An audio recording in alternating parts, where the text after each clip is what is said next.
They wanted Roland Vance dead before the sun could rise over Baltimore Harbor. The very man he trusted more than his own blood had arranged that meeting alone, beneath the first snowstorm of the season, as it swept silently through the rows of darkened containers.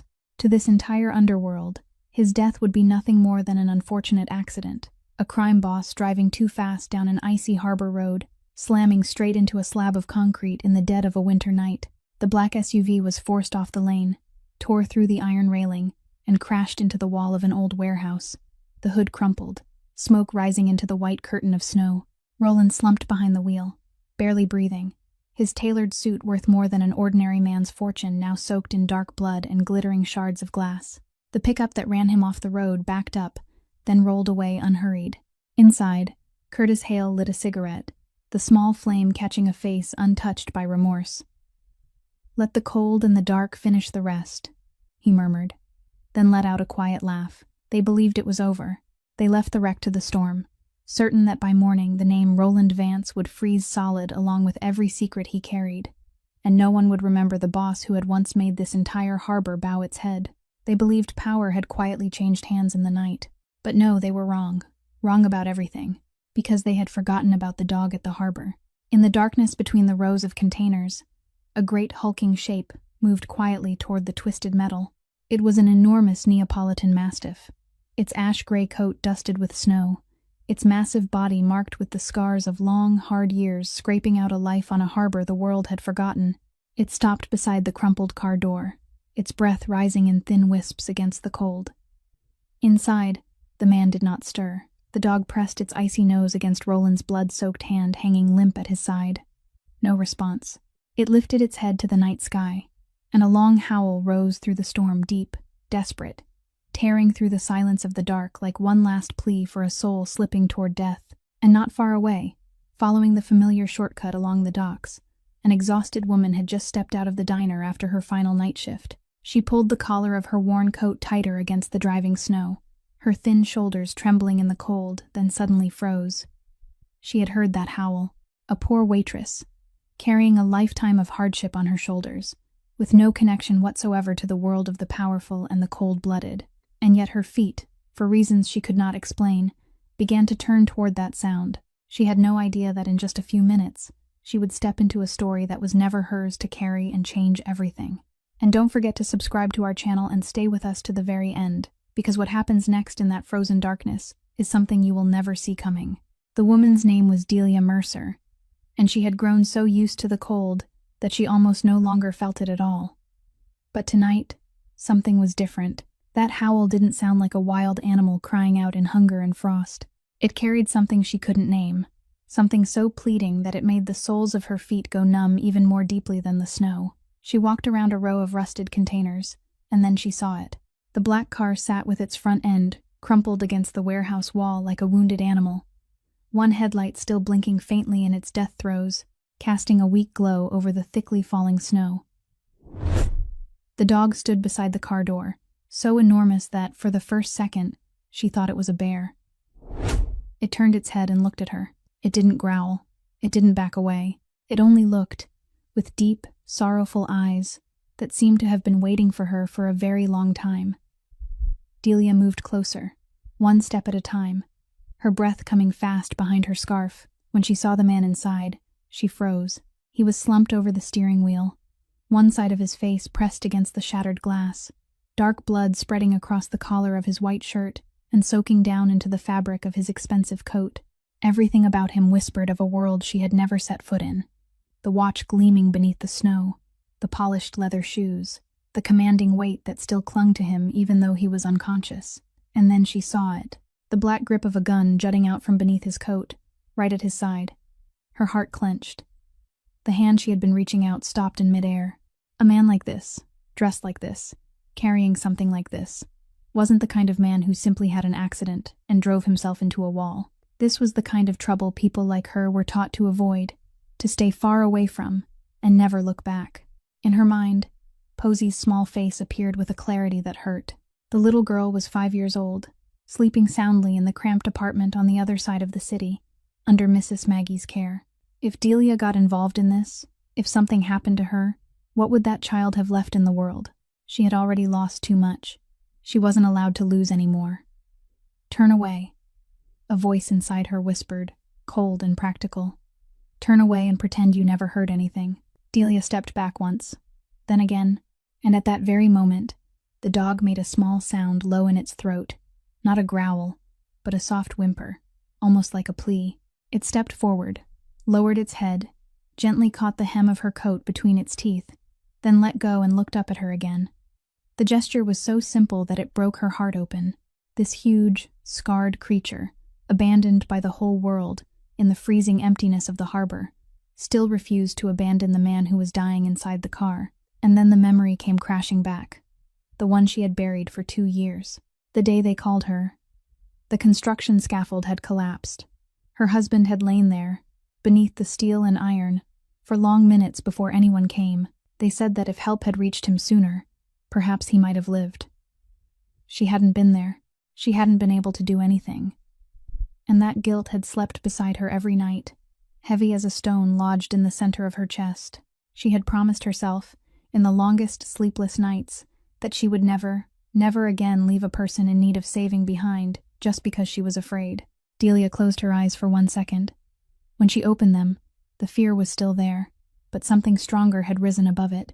She stepped toward the car, knelt beside the dented door, and pressed 2 trembling fingers to the stranger's neck. A pulse, faint, slow, but still there. He was alive. She let out a long breath, the white mist dissolving into the night. The dog stood close beside her, warm and solid, as if it knew she had finally made the right choice. "All right," she whispered, her voice hoarse, not knowing whether she was speaking to the dog or to herself. "I won't leave him here."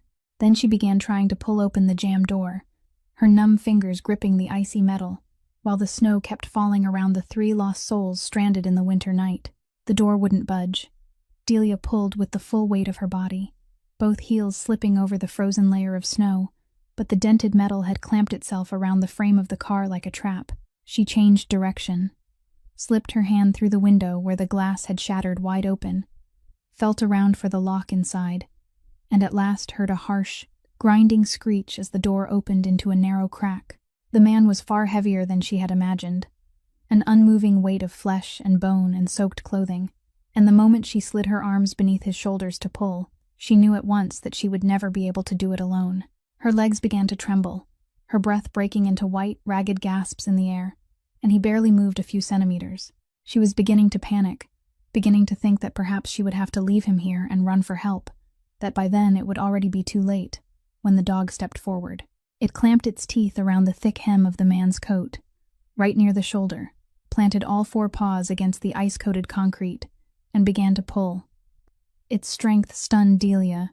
That massive body lowered itself, every muscle tightening beneath its ash-gray fur, and the man's entire body began to slide out of the driver's seat with each firm, powerful tug from the animal. She understood her role immediately. She wasn't the one meant to pull. She was the one meant to support him, the one who had to keep his head from striking the ground, the one who had to slip her arms under his upper body while the dog carried almost all the remaining weight. Inch by inch, those 2 strange living souls dragged the man out of the wreckage and laid him stretched across the white snow. The dog didn't stop to rest. It released the coat, lifted its head toward a row of low warehouses only several dozen steps away, then turned back to look at her, its eyes so clear that no words were needed. This way, Delia understood. She slid both hands beneath the man's shoulders. The dog caught the hem of his coat again, and together they dragged him across that short stretch of yard, leaving a long trail pressed into the snow behind them. The warehouse door stood slightly open, its rusted hinges letting out a long, mournful cry, and inside was a darkness noticeably warmer than the world outside, sheltered from the wind, carrying the faint smell of rotting wood and old machine oil. This must have been where the dog had been taking shelter, because in one corner there was a pile of torn burlap sacks gathered into a nest, and a few half-gnawed bones lay scattered across the floor. Delia pulled the man close to the wall, lowered him onto the pile of sacks, then collapsed to her knees beside him, her chest heaving with exhaustion. She had no time to rest. Blood was still seeping from the wound at his temple, and another dark stain was spreading slowly across his coat near his ribs. She unwound her wool scarf, the only warm thing she had, folded it into a thick pad, and pressed it firmly against the wound on his head to stop the bleeding. Her hands worked quickly, with a strange kind of practiced skill, the kind learned through years spent in a scorching kitchen, where burns and sliced fingers were part of ordinary life. She tore a strip of fabric from the lining of her own coat and tied it around his head to hold the makeshift bandage in place. As she did all of it, her eyes never left the stranger's face. He was younger than she had expected, perhaps only a few years older than she was. But even in unconsciousness, that face still gave off a cold, commanding dignity, a hardness that didn't belong to an ordinary, decent man. An old scar ran along his jaw. His hand, though limp and bloodied, was still the hand of someone used to giving orders, not obeying them. And then her gaze slid once more to the grip of the gun at his side, and the question she had been trying to push away all this time rose back up, larger now, more persistent. Who was he? What had been done to make a man like him lie here, dying in this deserted harbor, in the middle of a snowstorm, abandoned like a piece of trash no one cared enough to claim? And more importantly, would the people who had done this come back? Delia shivered, not entirely from the cold, then tightened the bandage around his forehead and silently prayed that she had just saved a human life, not invited death itself into her own. When the blood on the man's forehead had finally stopped seeping and his breathing had grown a little steadier, Delia sat with her back against the cold warehouse wall, and for the first time that night, she allowed herself to breathe out very slowly. Her hands were still trembling, not only from the cold, but from an exhaustion that had soaked all the way into her bones, the kind of weariness she had carried for so long that she had almost forgotten what it felt like to rest. Her shift had ended less than an hour earlier, her second straight shift of the day, and both of her feet were still aching inside the shoes with worn-down heels. Mrs.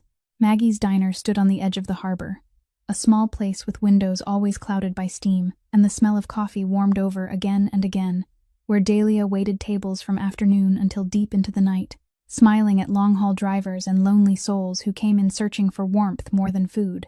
Every tip she managed to collect, bill by bill, was smoothed flat and carefully tucked into the old tin box at home, because not a single dollar of it was extra.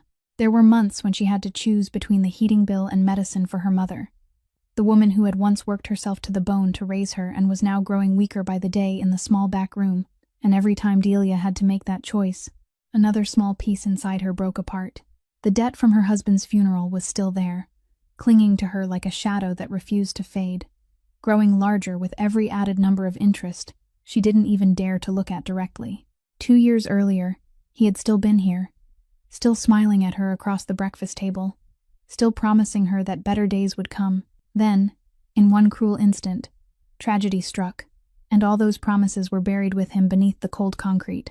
Since then, she had learned how to become everything at once: the mother, the daughter, the one who held the household together, the one who was never allowed to fall apart, because if she fell, there would be no one left to catch their small family. At that thought, her heart twisted again with a raw, aching need to see her child. By now, the image of Posey filled her thoughts, her golden blonde curls and a smile that showed the sweet gap of a missing baby tooth. And Mrs. Maggie always brought her up to the apartment on the nights Delia worked late. Mrs. Maggie had no children of her own, and she loved Posey like a granddaughter, often baking butter cookies for her and telling her fairy tales until the child's small eyes grew heavy. Every morning when Delia came home, she always found her daughter curled up safely beneath a warm blanket, and that image alone, was the only thing that gave her enough strength to keep moving through each day. The little girl was the reason she woke up every morning, the reason she smiled even when there was nothing to smile about, the small, pure light in the middle of a life that had already known too much darkness. And now, sitting here in the dim warehouse beside a strange man who carried guns and secrets, Delia suddenly felt afraid, in a very different way. It wasn't fear for herself alone, but fear that the choice she had made tonight might bring consequences her daughter would have to bear. She looked at the unconscious man, then at the dog lying low beside him like a breathing stone statue standing guard, and a thought flashed through her mind, bitter and strangely honest. Perhaps all three of them, the woman worn down by the weight of life, the man abandoned by his own kind, and the stray dog forgotten by the whole world, were alike in one way. They were all trying to survive this night, and none of them had anyone left to cling to except themselves. She pulled the collar of her coat higher, shifted a little closer toward the dog's warmth, and decided she would stay until the man woke, though the unease inside her still hadn't faded over what might be waiting for them all when morning came. It wasn't until close to dawn, when the first pale gray light began to slip through the gaps in the warehouse roof, that the man finally moved. At first it was only a faint crease of his brow. Then his fingers curled slightly, and Delia, who had drifted off sitting with her back against the wall, startled awake and quickly shifted closer to see whether he needed anything. That was her mistake. The instant her hand touched his shoulder to reassure him, the man's eyes flew open, and everything happened so quickly that she had no time to react. His hand, which only moments earlier had been hanging limp and motionless, shot up like a trap snapping shut, his fingers clamping around her wrist with a force astonishing for someone who had just come back from the edge of death. He wasn't panicked at all. That was what sent a chill down her spine. An ordinary person waking in a strange place after nearly dying would have cried out, struggled, been afraid. This man did not. His gray eyes, though still clouded with pain, swept across the room at once, taking in every exit, every shadow, every possible threat, with the cold composure of someone used to calculating along the thin line between life and death. Then that gaze stopped on her face, sharp as a blade. "Who are you?" he asked, his voice hoarse from dryness but still carrying a low, heavy authority that made every word press down on the air. "What is this place?" Delia tried to keep her voice from shaking, though her wrist was aching beneath his fingers. "My name is Delia," she said, slowly and clearly, the way someone speaks to an animal backed into a corner. "I found you in a wrecked car out by the harbor last night. You almost died. I brought you in here to keep you from freezing. You're safe." She said the last words with deliberate gentleness, but he didn't loosen his grip. His eyes narrowed, examining every line of her face, searching for some sign of a lie, of a trap, of any reason not to believe her. And in that moment, she understood that this man lived in a world where kindness didn't exist, where every act came with a price, where no one did anything for anyone else without calculating what they would get in return. He was waiting for her to make a demand. "Why?" he asked, and that single word carried an abyss of suspicion inside it. "Why did you save me?" Delia didn't answer right away. She only looked straight into those cold eyes, and instead of feeling the fear he seemed to expect from her, she felt something rise in her chest that was almost pity. "Because you're a human being," she answered softly, "and you needed help. That's all." The answer seemed to unsettle him more than any threat could have. He blinked, and for the first time, a brief flicker of hesitation crossed his hardened face. At that exact moment, a low, muffled sound came from the darkness. The dog had awakened. It stepped out from the corner of the warehouse, its massive body casting a long shadow across the floor, and walked straight toward the two of them. It didn't growl at Delia. Instead, it lowered itself right between her and the man, head held high, its calm eyes fixed on Roland as if to say that this woman was not an enemy. Roland went still, his gaze shifted from her to the dog, and something in his expression wavered slightly, as though the sight of that huge, scarred animal had brushed against some hidden place inside him that even he had forgotten still existed. The hand gripping her wrist slowly loosened. He let his head fall back against the pile of burlap sacks, his breath heavy, the pain in his ribs clearly draining what little strength he had left, but his eyes still didn't leave her. "You're a stranger," he said, his voice dropping until it was almost only a whisper, "and strangers don't save people without a reason." Delia quietly rubbed the wrist he had just released, then answered, "Maybe you just haven't met the right stranger before." For a long while, Roland lay still, letting her words settle into the cold warehouse, and Delia could see clearly that he was trying to rearrange his world according to a logic he could understand. A man like him didn't believe in kindness without reason, because all his life, it had never been given to him.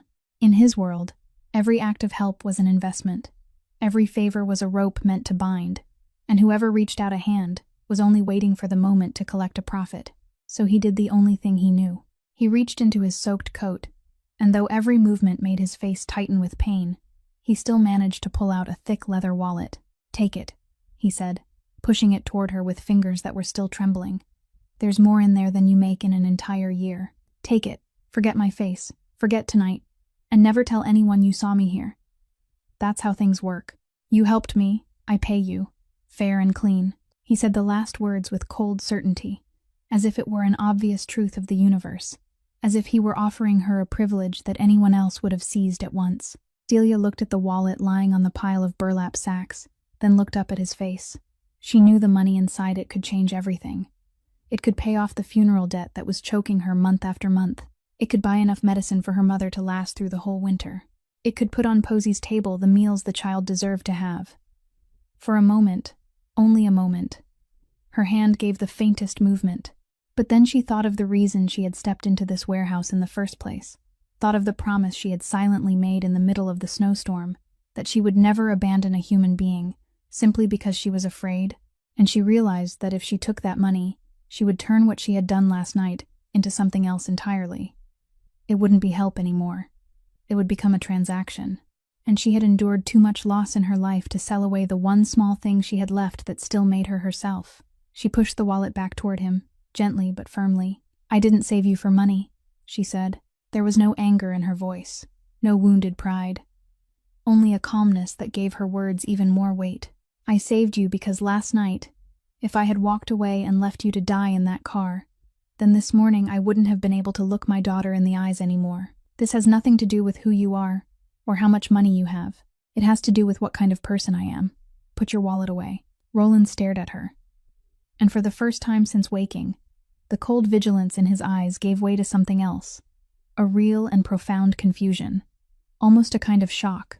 He had lived nearly his whole life among people who could be bought, threatened, or used, and he had become skilled at reading all of them with nothing more than a glance. But this thin, exhausted woman in a worn and threadbare coat had just refused something half the city would betray one another to possess, and she did it not to bargain for a higher price, but simply because she believed it was the right thing to do. That was outside every pattern he had ever known. It made it impossible for him to place her in any compartment within the world he had built to protect himself. "You're not afraid of me?" he asked softly, almost testing her. Delia thought about it for a moment, then answered honestly, "I am. I'm afraid.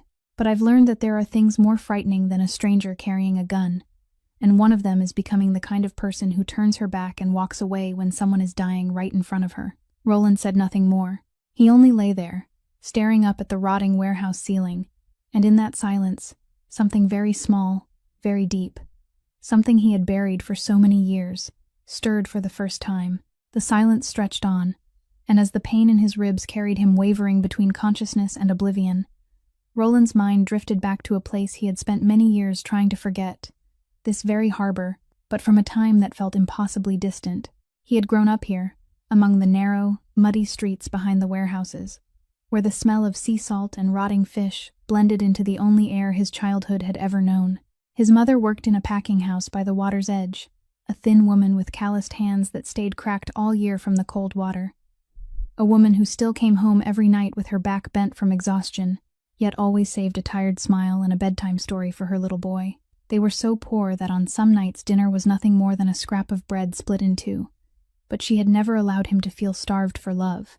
Then everything collapsed. An organization that controlled the harbor in those days began tightening its grip on the workers, cutting wages, forcing them to labor under conditions even animals wouldn't have endured. And when his mother and a few others dared to speak out, they punished her in the coldest, cruelest way. They took away her job. They made sure no one in the entire harbor district dared to hire her. They left her to fight hunger, cold, and a sickness that worsened by the day without a single dollar for treatment. Roland, only a boy then, had watched his mother fade little by little, had held her icy hand in a wretched room with no heat, and had learned the bitterest lesson of his life, that in this world, the powerless had no right to live with dignity. People would crush you, step over your body, and no one would look back. The day his mother died, something inside that little boy died with her, and what rose in its place was a vow as cold as winter ice, that he would never, never let himself be weak again. He would become strong. He would climb to the top of the very world that had destroyed his mother, and from that height, no one would ever be able to touch him again. And he had done exactly that.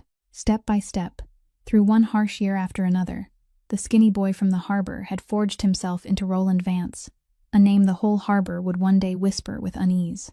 But amid all the ruthlessness he had learned, one thing still remained, something he never admitted to anyone, a private code he had made for himself. He could be cold, he could be merciless with his enemies, but he never forgave those who preyed on the weak. Whenever he saw some thug bullying a poor shopkeeper, some powerful man crushing someone who had no way to fight back. He saw the shadow of the men who had killed his mother, and he punished them without mercy, as though each time he were avenging the woman who had died in that cold room years ago. It was the only way he knew to keep his soul from rotting completely. And during those lonely years when he wandered the harbor as a boy, when no one bothered to care about a ragged child, there had once been a creature who shared that loneliness with him, a huge stray dog that guarded the warehouses, and he used to secretly leave it the few scraps of food he had. The memory flashed and vanished, faint as an old dream, and Roland, sinking slowly back into unconsciousness, had no idea that it was about to return to him in a way he could never have imagined. When Roland woke again, daylight had filled the warehouse more clearly, and the first thing he saw was the dog lying low only a few steps away from him, its calm eyes fixed on him without looking away. In the daylight, he could finally see it clearly. A massive Neapolitan Mastiff, old and scarred, with the loose, wrinkled skin of its breed and ash-gray fur that had faded with the years. Something about this animal kept pulling at him, a vague sense of familiarity he couldn't name, like an old melody suddenly rising from some distant place in memory. He frowned, trying to push back the fog in his head, and then his gaze stopped on the animal's right side. There, hidden beneath the gray fur, was a unique white marking running along its ribcage. Roland's breath caught. He had seen that distinctive mark before, a very long time ago, from a life he thought he had buried forever. He braced a hand against the floor and forced himself partly upright despite the sharp pain in his ribs, studying the animal more closely now, this time not with the vigilance of a predator, but with trembling disbelief. The torn piece missing from its left ear, the particular way it lay slightly on one side. And those eyes, those sorrowful amber eyes that seemed to hold an entire deep sea of forgotten years. "It can't be," he whispered, his voice breaking into a sound he barely recognized as his own. "It can't be you." But he knew, with a certainty deeper than reason. He knew. This was the son of the stray dog from all those years ago, inheriting that exact same white marking and those sorrowful amber eyes. It was as if the loyalty of the mother dog he had fed as a skinny boy had passed down to this giant creature, waiting to repay the debt. The dog had once been the only creature in the world that didn't look at him with contempt, didn't chase him away, didn't ask anything of him except a little warmth and a piece of food shared in silence. So many years had passed, an entire lifetime, and somehow it was still here, still wandering this harbor that the whole world had abandoned, surviving one winter after another like a loyal ghost that refused to leave. And last night, it was that very dog, that very animal, that had pulled him back from the hands of death. Roland's throat tightened in a way he hadn't felt in years. The man who had once made an entire underworld tremble, the man who had never allowed anything to shake the ice around him, now sat in a rotting warehouse with his eyes burning before an old dog. Slowly, he extended his uninjured hand toward it, palm turned upward, the same gesture the boy he had once been used to make when he placed a scrap of food on the ground for it. The dog looked at that hand for a long while. Then, slowly, it rose, took heavy steps toward him, and did something that made Roland's hardened heart melt completely. It lowered its head, pressed its huge muzzle into his palm, then laid the whole massive weight of its body down beside him, close against him as if trying to give him warmth, as if after all those years apart, it still recognized the boy who had once been kind to it in a world with no mercy at all. Roland rested his hand on that great head, stroking the scarred gray fur. And in that quiet moment, without the need for a single word, an invisible thread was tied again between two living beings whom life had once cast aside. "Brutus," he called softly, using the very name the boy he had once been had given it. And the dog gave a faint wag of its tail, as if it had spent an entire lifetime waiting to hear that name again. Delia, standing silently in the corner of the warehouse, watched it all without a word, and she understood that this cold man carried far more inside him than she had ever imagined. It took 3 days before Roland had enough strength to sit up without seeing the warehouse sway before his eyes, and the moment his body allowed it, the old self inside him returned at once, cold, sharp, and full of calculation. Delia had reluctantly brought him a cheap phone she had hurriedly bought at a convenience store, after he convinced her that it was the only way to keep both of them safe, and she stood watching him with unease as he pressed numbers he knew by heart. The first call was very brief. He didn't shout, he didn't threaten, he didn't waste words. He only spoke his own name in a voice so calm it was chilling, And on the other end of the line, Delia heard the sudden silence. The silence of someone who had just heard the voice of a man who should have been dead. "I'm still alive," Roland said quietly, "and I want to know everything." That was all. He hung up, and in the hours that followed, that cheap phone began to vibrate steadily with messages, names, and fragments of information sent back from an invisible network he had spent years building. Delia watched him work with silent astonishment.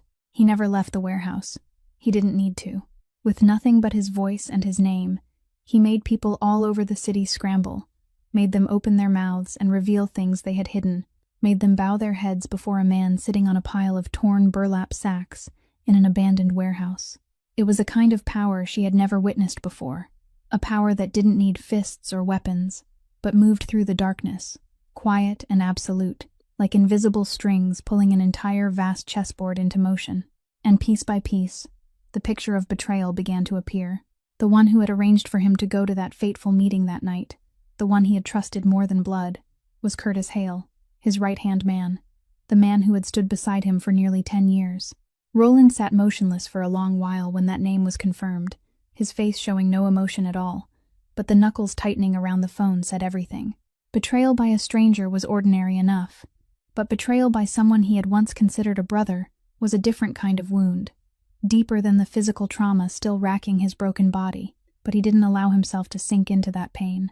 Instead, he kept following the threads, and what he discovered made the whole picture clearer and more merciless than ever. Curtis hadn't acted alone. He had joined hands with a powerful real estate corporation called Harborcrest Holdings, a force with bottomless pockets and cold ambitions, hungry for the land where the old harbor district stood. They wanted to erase this entire area, flatten the aging warehouses, drive out the poor small merchants and working people who had clung to this place for generations, and raise gleaming towers for the wealthy on that ground. Roland stood in their way.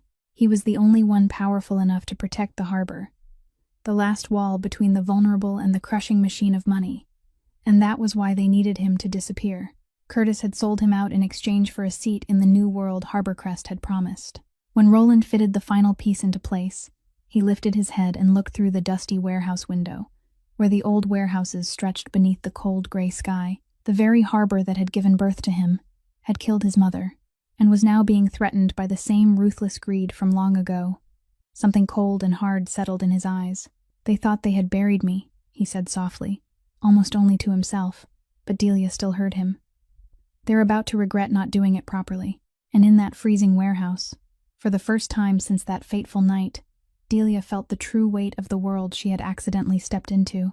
The truth came to Delia late one afternoon, not from the man she was hiding in the warehouse, but from Mrs. Maggie. She stopped by the diner to pick up a little leftover food and check on Posey as usual.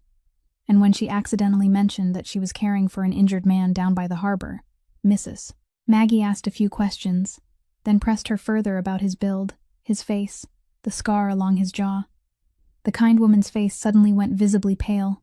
She seized Delia's wrist, lowered her voice in fear, and told her the name no one in this entire harbor district dared to say out loud: Roland Vance, the kingpin who ruled the whole underworld of the harbor, the man surrounded by rumors like fog, the man people both feared and avoided. A name tied to power, money, and things that honest people like them never wanted to be involved in. Delia stood frozen in the warm kitchen of the diner, feeling as if the ground were swaying beneath her feet. For the past several days, she had been bandaging that man's wounds, bringing him food and water, sitting with him in the dim light of the warehouse. And all that time she hadn't known, she was hiding one of the most dangerous men in the city, only a short distance from her little daughter. She returned to the warehouse that very night, and this time her footsteps no longer carried the tenderness of the previous days. "You're Roland Vance," she said, her voice trembling not from the cold, but from a rising storm of anger tangled with fear. "You're the harbor kingpin, and you let me care for you for days without saying a single word about who you really are." Roland didn't deny it. He only looked at her with those calm gray eyes, and that calmness made her even angrier. "You didn't ask," he answered quietly. "Don't," Delia cut him off, her voice breaking. "Don't speak to me that way, in that cold way, as if everything is a chess game and everyone is just a piece on your board. Do you know what I risked when I brought you in here? I have a daughter, a 5-year-old daughter who has no one in this world but me. If the people hunting you come here, if they find out I hid you, Do you know what will happen to her? Her voice caught in her throat, and the tears she had been holding back all afternoon finally rolled down her cheeks. I saved you because I believed saving a human life was the right thing to do, she went on, softer now, but with even more pain. But I never agreed to have your whole world placed over my daughter's head. I want you to leave. As soon as you're strong enough, I want you to get out of here and never come back. Roland was silent for a long while, and within that silence, something shifted faintly across his face, something she had never seen in him before. Not coldness, not calculation, but real remorse, quiet and deeply buried. You're right, he said at last, his voice sinking lower. I should have told you. I'm sorry I put you and your daughter in danger. That wasn't what I wanted. He stopped, then added the thing that surprised her most. And I promise you, whether you believe me or not, that I will never let anything happen to that little girl. Not because you're helping me, but because there are lines even a man like me will never cross, and hurting a child is at the very top of that list. Delia looked at him through her tears, and though every piece of reason inside her was screaming that she shouldn't believe the word of a man like him, there was something in his eyes, a bare and unguarded honesty, that made it impossible for her not to believe him. And with a confusion she couldn't begin to name, she realized that the man sitting before her was not entirely the monster the rumors had made him out to be. Trouble came to Mrs. Maggie's diner on a morning that had seemed peaceful.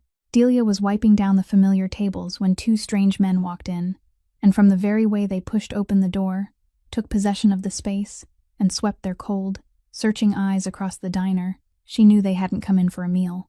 They wore neatly tailored dark suits, the kind of clothing that looked out of place in a working-class diner, and they carried the arrogance of men who believed money could buy everything. One of them sat down at the counter and tapped his fingers slowly against the wood, while the other walked straight toward Mrs. Maggie, who was standing behind the kitchen pass. Dear owner, he said in a voice so sweet it was false, we represent Harborcrest Holdings. Our corporation has a wonderful development project planned for this entire area, and we would like to offer to buy the valuable piece of land where your diner is located. A very generous price, of course. Mrs. Maggie, the woman who had stood firm behind that counter for nearly 30 years, wiped her hands on her apron and answered calmly that this diner wasn't for sale, that it was her whole life, and that no amount of money could replace what this place meant to the small community around the harbor. The smile on the man's lips vanished. The false sweetness fell away, revealing what lay beneath it, cold and full of threat. I don't think you understand your situation, he said, his voice lowering. This isn't really an offer. The harbor is changing, whether you want it to or not. Those who are sensible and leave early will walk away with a full pocket. As for those stubborn enough to stay, he left the sentence hanging with deliberate meaning. Then, with one rough sweep of his hand, knocked the glass rack from the counter to the floor, sending the drinking glasses shattering with a crash at Mrs. Maggie's feet. They'll find their lives becoming very, very difficult. Delia hurried forward and stood in front of Mrs. Maggie by instinct, her heart pounding hard. But her eyes didn't look away. You don't have the right to do this, she said. The two men looked her up and down with contempt, then laughed. The waitress would be better off minding her own business, one of them said. Before you get dragged into things you shouldn't be involved in. They left, but before stepping out the door, one of them deliberately knocked a stack of clean plates onto the floor, leaving his final warning scattered in broken pieces of porcelain. When the door closed, Mrs. Maggie stood frozen in the middle of the diner, her shoulders trembling, and for the first time, Delia saw that strong woman look small and afraid. They won't stop, sweetheart, she whispered, lifting a hand to wipe her eyes. I've heard about the other places. They come, they threaten people, and if folks refuse to leave, then bad things start happening. That night, when Delia told Roland everything in the warehouse, she saw his face darken. He listened to every detail, from the name Harborcrest to the threat they had made, and she realized that all of it had locked together in his mind into one single picture. It's them, he said quietly. The same people who paid Curtis to kill me are now tightening their grip around the people in this harbor, one by one. He fell silent for a long while, and Delia could see the struggle taking place behind his eyes. He was still weak. His wounds had not fully healed, and the smartest thing he could have done was disappear from the city, recover, then return later to settle his debt in his own way, at the right time. That was how a man like him had always acted, coldly, with calculation, never allowing emotion to interfere with decisions that involved survival. But when he looked up at the tired face of the woman who had risked her life and her daughter's safety to save a stranger like him, something inside him refused to leave. "She gave you a roof over your head, didn't she?" he asked. "The woman who looks after your daughter." Delia nodded. Roland looked down at his hand for a moment, then raised his eyes again, and now there was a cold resolve in them. "Then they've just made a mistake," he said. The enforcers came back to Mrs. Maggie's diner the next afternoon, exactly as Roland had predicted, this time in greater numbers and with more aggression, certain that the fear they had planted the day before had been enough to break the stubborn old woman. What they hadn't expected was the man sitting in the corner of the diner, his back to the door, his hat pulled low to hide his face, quietly taking a sip of coffee like any ordinary customer. The moment the leader began his familiar threat, Roland set his coffee cup down on the table, and that soft sound somehow rang through the diner like a warning bell. He stood. He turned around, and the instant his face was revealed beneath the lights, all three men froze as if they had been turned to ice. One of them stammered his name, his voice breaking with terror, because all of them had believed Roland Vance had been dead and frozen at the bottom of some ditch for days. "Seeing you boys so scared," he said, his voice low and so calm it was chilling. "It seems someone told you I was no longer in this world." He walked toward them without any hurry, each slow step landing on the floor, and that unhurried calm was more frightening than any burst of rage. The largest man, recovering a little of his courage, lunged forward with a raised fist, but Roland only shifted slightly to one side with the smooth ease of someone who had known this kind of thing since boyhood, then used the man's own momentum to send him sprawling across a row of tables, dragging a crash of broken dishes and overturned furniture with him. Though the wound in Roland's ribs still throbbed and his body had not fully recovered, the strength radiating from him didn't come from muscle alone. It came from something else, from absolute coldness, from the authority of a man who had never learned to retreat in his entire life. The second man pulled out an iron bar, but Roland was already in front of him before he could swing it, locking the man's wrist in one decisive motion, twisting it behind his back until the iron bar fell to the floor, then leaning close to his ear to whisper a few words that only he could hear, words that turned the man's face white. The third man didn't even bother resisting anymore. He only backed slowly toward the door, both hands raised in surrender. Roland released the man in his grip and let him drop to his knees, gasping for breath, then stood straight in the middle of the wrecked diner and swept his icy gaze over all three defeated men. "Listen carefully," he said. And though his voice wasn't loud, every word was clear and cold as ice. "This diner, this woman, and every person in this harbor district, from this moment on, are under my protection. Anyone who still dares come here to threaten people who can't defend themselves will answer directly to me. And I promise you, that isn't a conversation any of you wants to have. Go back and tell the ones who sent you that Roland Vance is still alive, and he's very angry." The three men didn't need to hear it a second time. They fled from the diner, stumbling over one another at the threshold, disappearing into the cold street so quickly that the leader even left his hat behind on the floor. When the last sound faded, a strange silence settled over the small diner. "Mrs." Maggie stood behind the counter, one hand pressed to her chest, looking at the man who had just protected her with eyes full of shock and gratitude. Delia, standing at the kitchen doorway, had seen everything, and a complicated feeling rose inside her, one she could barely name. She had seen the danger in him, the cold power that could send larger men running. But she had also seen what he used it for, not to take, not to rule, but to shelter an old woman who had nothing to repay him with. Roland picked up the abandoned hat, placed it neatly on the counter, then turned to Mrs. Maggie. "You won't be bothered again," he said, and this time his voice had softened greatly. After that day, a quiet change took place between them. Mrs. Maggie, with her grateful heart and generous nature, insisted that the man couldn't go on recovering in that freezing warehouse forever, and she arranged for him to stay in a small room behind the diner, warm and discreet. It was there, on an afternoon when snow had begun falling softly again outside the window, that Delia did something she hadn't planned at all. She cooked him a meal, not reheated leftovers, not something thrown together just to fill a stomach, but a pot of hot chicken soup, made from scratch, with golden slices of buttered bread she had toasted with her own hands. When she set the steaming bowl of soup down in front of him, Roland looked at it for a long while without touching it. and something strange passed across his face, an expression Delia needed a moment to understand. It was bewilderment.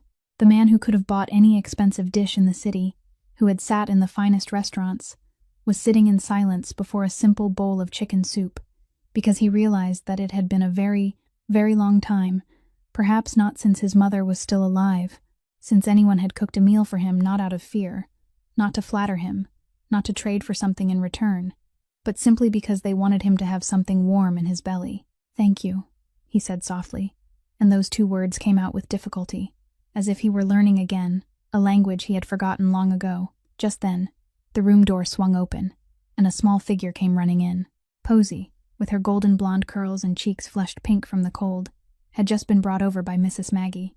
The little girl stopped short when she saw the strange man, her round eyes studying him with curiosity, and for one anxious instant, Delia felt her heart tighten with a mother's instinctive worry. But then something happened that surprised her. Brutus, the huge dog lying beside Roland, lifted his head and looked at the little girl, and Posy, who seemed to have no idea what fear was, let out a delighted cry and rushed straight over.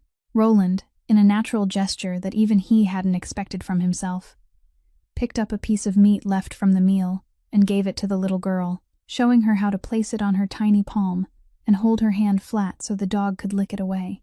Posy burst into giggles when Brutus's large tongue tickled her palm, and that clear laughter rang through the small room like a ray of sunlight breaking through winter clouds. "Your dog is so big," the little girl exclaimed in wonder. "He's like a giant teddy bear." And then, with the innocent logic of childhood, she decided that a man who knew how to feed a dog couldn't be bad. She rummaged in the pocket of her little coat for a moment, then pulled out her most precious treasure, a smooth round pebble of pale green she had found by the bay and always carried with her. "This is for you," she said, placing the pebble into Roland's large palm with all the solemn dignity of a priceless gift. "It's my lucky stone. I'll lend it to you so you won't hurt anymore." Roland looked at the small pebble resting in his palm, the same hand that had once held enough power to terrify an entire city, now trembling before the innocent gift of a child. He, a man who had spent his whole life spreading fear, a man no one dared approach unless driven by terror, had just been trusted, without condition, by one small living soul. Not because of who he was, not because of what he possessed, but because the child had seen something good in him that he himself had forgotten still existed. He closed his fingers around the pebble, and when he looked up at Delia standing in the doorway, his eyes shimmered with a light she had never seen there before. "Thank you," he said to the little girl, his voice gone hoarse. "I'll take very careful care of it." And in that warm moment, no one in the small room knew that the real storm was drawing near. News of the 3 enforcers fleeing Mrs. Maggie's diner spread quickly through the city's underground streets, and when it reached Curtis Hale, he shattered the glass of liquor in his hand right at the desk of the elegant office he had only recently taken for himself. Roland Vance was still alive. That name, which should have been buried beneath snow and darkness, was now returning like a ghost come to collect a debt, and Curtis knew better than anyone what that meant. He had betrayed a man who never forgave betrayal. He had put his hand into a gamble, from which only one of them would walk away alive. Panic rose inside him, but Curtis wasn't an ordinary fool, and instead of letting fear swallow him whole, he turned it into cruelty. He called the people backing him at Harborcrest, and during that tense conversation, a cold plan was drawn. This time, there would be no more petty intimidation, no more low-level enforcers sent to smash up a diner. This time, they would tear the problem out by the roots. Curtis had spent days having his men follow the trail, and little by little, he found out where Roland was hiding, and also discovered the woman who had saved and sheltered his enemy. When he learned about Delia, about Mrs. Maggie's diner, about the small network of people who had protected Roland, a cold smile spread across his lips. This was the weakness he needed. Roland Vance alone was a wolf who couldn't be driven into a corner, but a wolf with things to protect was a wolf who could be wounded. That evening, a call came to Roland's phone. Curtis's voice sounded from the other end, smooth and falsely triumphant. "Old friend," he said, "I hear you're harder to kill than I thought." Roland didn't answer. He only listened in silence, and that silence made Curtis continue, each word like a poisoned blade. "I know where you are. I know about the kind waitress who dragged you out of the wreckage. I know about the little diner and the stubborn old woman who owns it. How touching. A fallen kingpin taken in by the desperate and the poor." His voice suddenly hardened, stripping away every trace of false warmth. "Listen to me, Roland. I'll give you until dawn to come to me yourself, alone, unarmed. You come, everything ends cleanly, and none of your pathetic new friends gets hurt. You don't come, then I'll have to pay them a visit. And I'm not known for being gentle." The line went dead. Roland stood motionless in the darkness of the room, the phone still pressed to his ear, and for the first time since that fateful night, Delia saw real fear appear in his eyes, not fear for himself, but fear for the people he had begun to care about. He turned toward her, and without needing him to say anything, she read the gravity on his face. "He knows everything, doesn't he?" she whispered. Roland nodded, and then, without a second of hesitation, the first thing he thought of wasn't himself, but the little girl. "Posey has to leave here immediately," he said, his voice firm enough to allow no argument. "Take her somewhere safe, as far from the harbor as possible, tonight. Mrs. Maggie had relatives in a town on the other side of the city, and within 1 hour, amid a quiet urgency, Posey was wrapped warmly in a blanket and placed in a car, her sleepy little eyes completely unaware of the storm moving toward them. The little girl only had time to wave goodbye to her mother through the window and remind Roland to take good care of the lucky stone.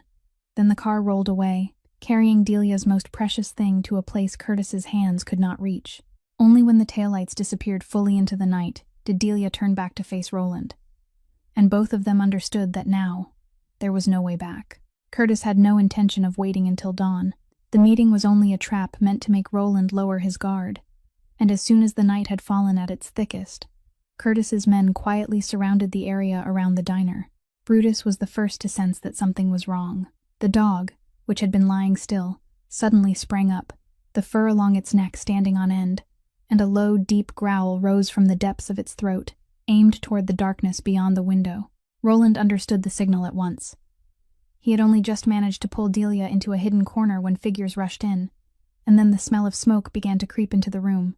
They had set fire to the old warehouse next door, but the roaring flames quickly spread to the diner, licking along the dry wooden walls of their sanctuary. Before long, an entire corner of the harbor was blazing in an angry red light. Smoke billowed upward, hot, burning, and suffocating, and in the chaos of that sea of fire, Curtis stepped out, his face lit by the flames until it looked like a mask of cruelty.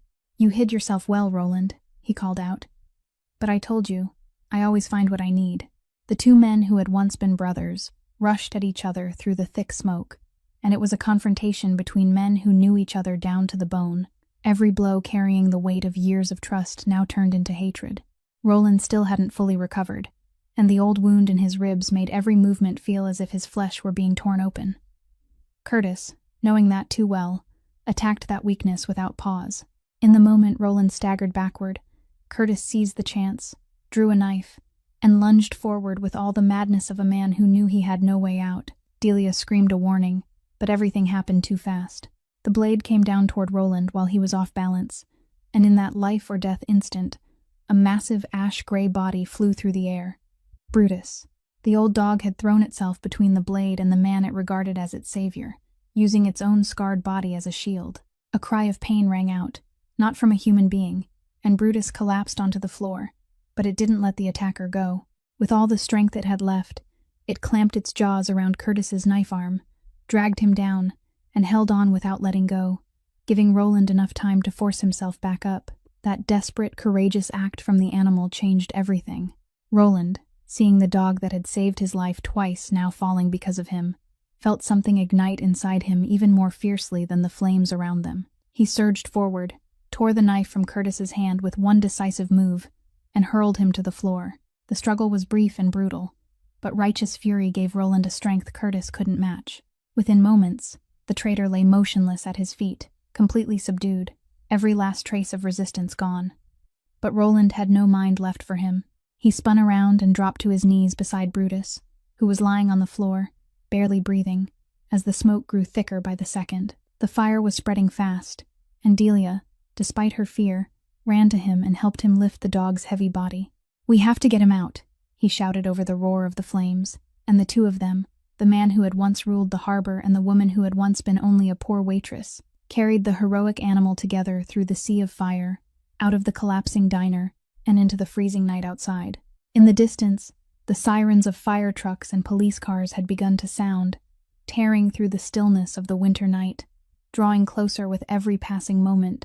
They laid Brutus down on the soft snow, far from the flames, and when Roland looked down at the old dog struggling through each heavy breath, the eyes of the man who had once seemed impossible to shake filled with tears for the first time. On the white snow, far from the roaring flames, Brutus lay there, the massive body that had once been a living shield now trembling with each fragile breath. Roland knelt beside the dog, his hands, so used to power and coldness, now shaking as they moved over the ash-gray fur streaked with soot, not knowing what to do, not knowing where to place them in order to hold on to this fading life. "Hold on," he whispered, and the voice of the man who had once made an entire underworld bow its head broke into fragments. "Hold on, old friend. You don't get to leave me now. Not after everything you've done." The dog's amber eyes opened faintly, searching for his face through the smoke, and in that moment, a whole lifetime of devotion seemed to gather inside that silent gaze. It had found him in the wrecked car on a snowstorm night, when the whole world had abandoned him. It had guarded his sleep in the freezing warehouse, and tonight, it had placed its own life between him and the blade of death without a single second of hesitation. All because, so many years ago, a poor and lonely boy had shared his few scraps of bread with it, in a world that had no mercy at all. Roland bowed his head and pressed his forehead against the dog's great head, and for the first time in his adult life, that man wept. Not restrained tears, but the choking sobs of a soul that had been frozen too long finally beginning to thaw. Delia knelt beside him, placed a hand on his shoulder, and she couldn't stop her own tears either. The two of them remained there in silence beside the heroic animal, amid the sirens drawing closer and closer, while the snow kept falling quietly, as if trying to cover everything with a white burial cloth. For one long, suffocating moment, Brutus lay motionless, its eyes closed, and Roland felt as if his own heart had stopped with it.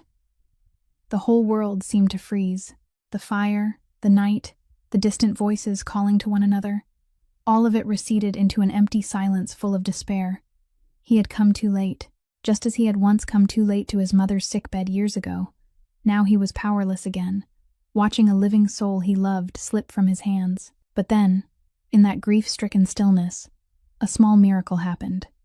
The dog's broad chest rose faintly, one breath, then another, a little deeper, and from its throat came a soft sound, not the mournful howl from that fateful night at the harbor, but a small, relieved whimper, almost like a greeting, as if it were trying to tell him that it still refused to leave. Roland jerked his head up, unable to believe what he had just heard. "He's still breathing," Delia cried out, her voice breaking open between tears and joy. "Roland, he's still breathing."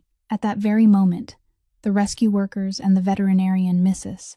Maggie had managed to call came rushing over, and in the urgent rush of hope, they carefully lifted the dog, examined the wound, and confirmed what the two of them had not dared to dream. He was badly hurt, terribly hurt, but that brave heart was still beating, and if he received treatment in time, he would live.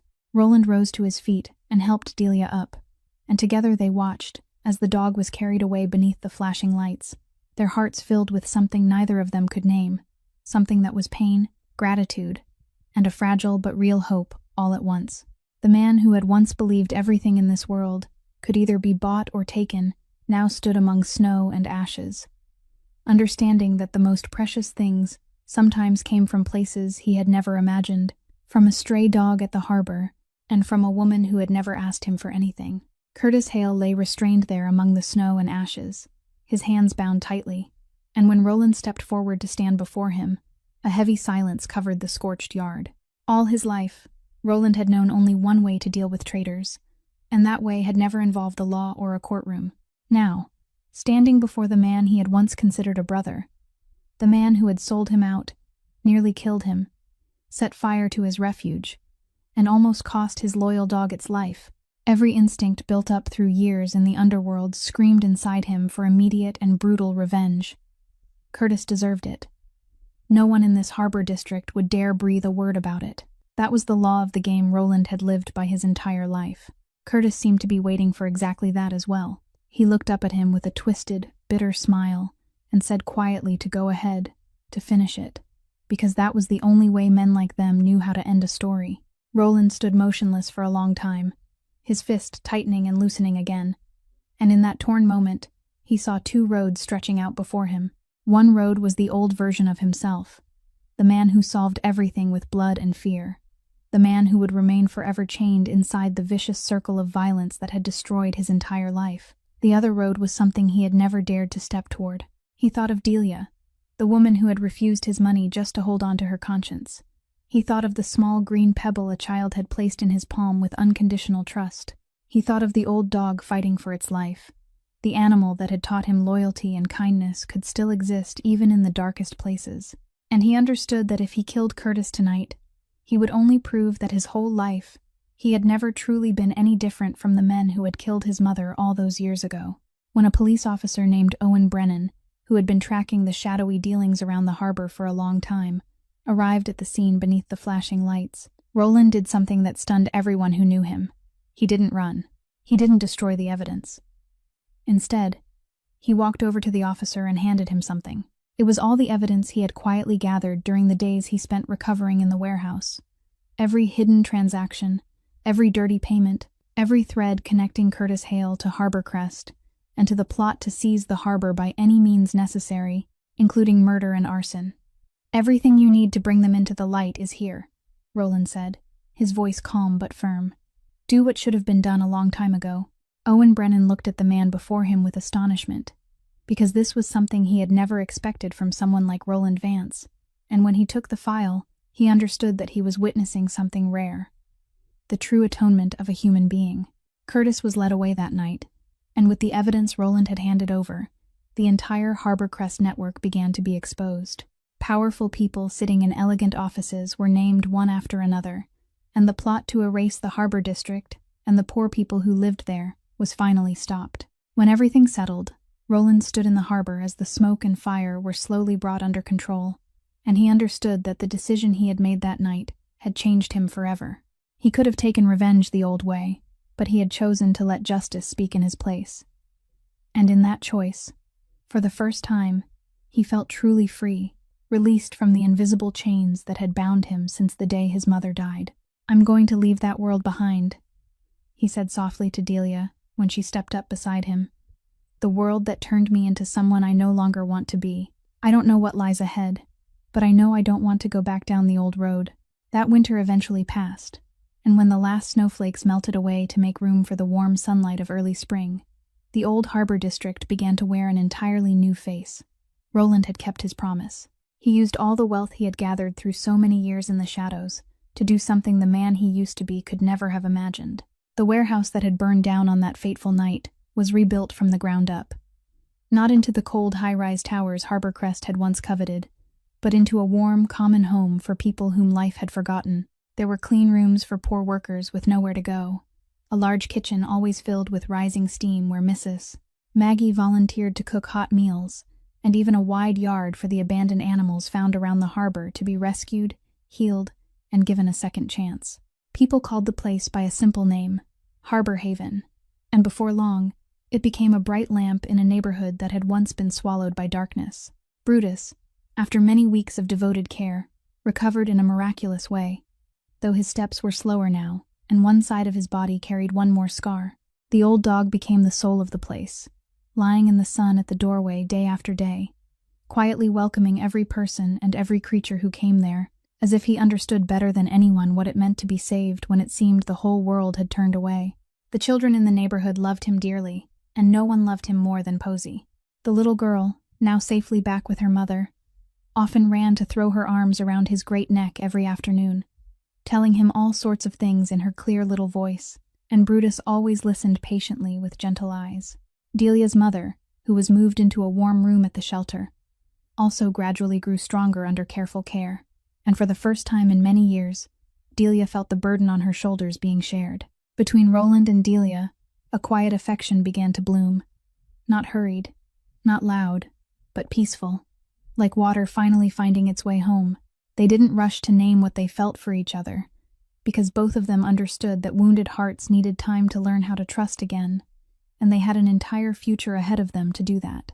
The man who had once ruled the harbor through fear now found the meaning of his life in small things: a shared meal, a child's laughter, the wag of an old dog's tail, and the gentle gaze of the woman who had not abandoned him when the whole world had. And if there is one lesson left behind by this story, it is that unconditional kindness carries a power that money and authority can never buy. Sometimes, the person who needs saving the most is the one who appears strongest, and sometimes, the one who saves us isn't a great hero, but simply an ordinary person kind enough not to turn away.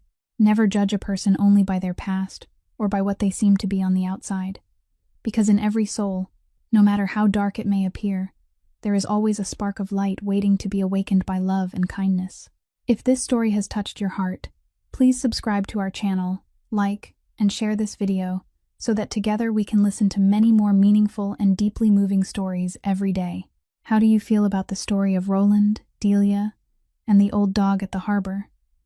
Please leave a comment and share the feelings from deep within your heart, because we always hope to hear your voice. Thank you for staying until the very last moment of this journey.